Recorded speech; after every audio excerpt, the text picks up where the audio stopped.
If you own a Tesla, you've got a ticking clock going here. Well, I've got some breaking news for you, and it's literally lighting up social media across the board. I literally had to pause this edit to fit it in. Tesla just killed the free Autopilot this morning, January the 23rd. And if you don't subscribe, well, that means you steer, period. Check the new manual navigation breakdown and let me know what you think. Is Tesla steering tax the final straw for you? If you own a Tesla, you've got a ticking clock going here. On February the 14th, that's going to be the last day Tesla says you can buy full self-driving outright for $8,000. And after that, it moves to subscription only. And just this week, Elon Musk publicly signaled that the $99 per month price can be and could be and probably will be temporary and expected to rise as capability improves. And history does point this out. Do you lock in the $8,000 today or accept a future with a higher monthly bill? Most people are reacting emotionally to that deadline. We all know that Tesla wants recurring revenue, correct?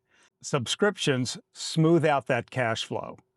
But you want control, flexibility, and protection from regret, correct? Therefore, we need a framework that ignores the hype, ignores deadlines, and focuses strictly on outcomes.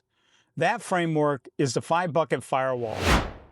Use case, risk, math, optionality, timing. In a few minutes, I'll show you why ownership looks attractive on paper, but falls apart once you invert the problem.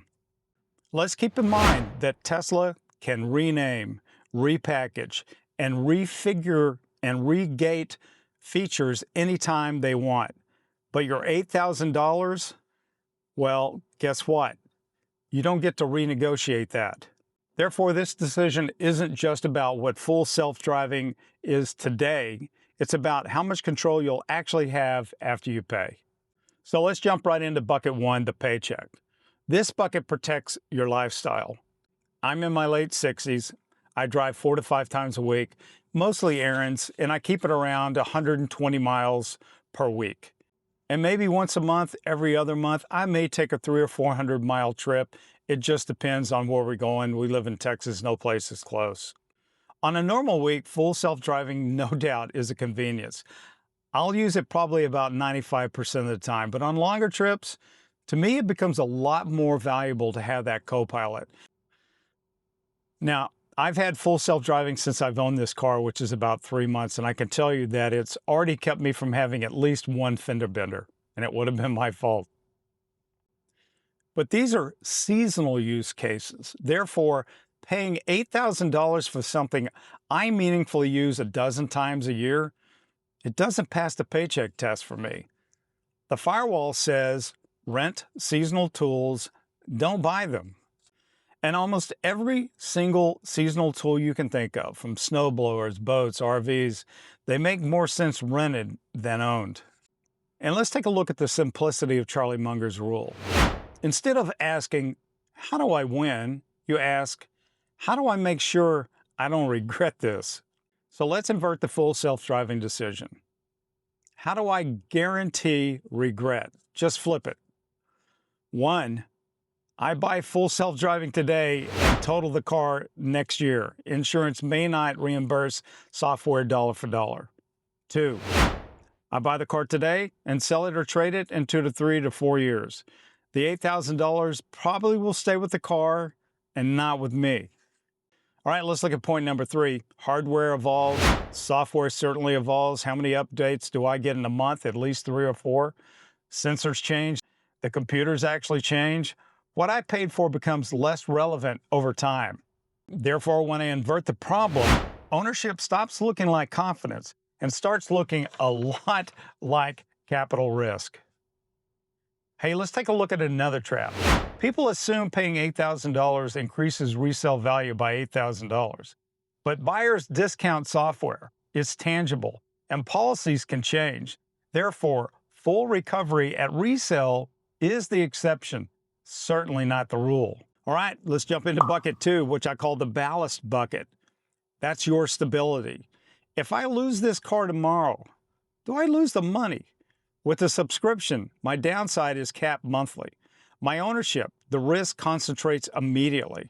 Therefore, if the $8,000 comes out of your safety buffer, you're trading ballast for optional software. And look, even as full self-driving improves, which no doubt it will, supervision rules may tighten.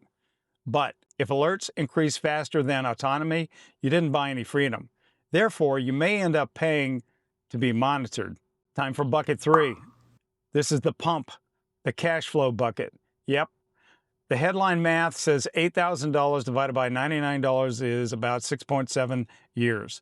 But that ignores opportunity cost.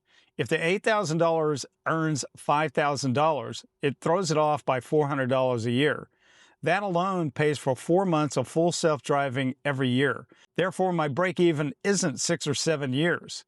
And that's closer to a decade, assuming that I'd subscribe year-round, which I wouldn't. Time for bucket 4. Tesla also changed what comes standard in new cars. Lane centering assistance that used to be included is increasingly pushed behind paid peers like full self-driving. But I refuse to let feature removal plus a Valentine's Day deadline bully my bucket system. Therefore, timing matters, but discipline, it matters more. So here's my decision. I'm choosing to subscribe. I'll pay during road trip months when the value is high. I'll drive myself, thank you very much. It keeps my capital compounding, it keeps me flexible, and it keeps control on my side of the firewall. If full self-driving makes you safer and you'll use it every single day, go buy the tool. If you're like me and just want a co-pilot for the long hauls, rent the tech and keep the $8,000 on your side of the firewall. Thanks for listening. This has been the Guy Midkiff Show, where we talk about finance, items that impact seniors, baby boomers in particular. And if you don't watch my financial channel, take a look at that. I think you'll find a lot of good information there.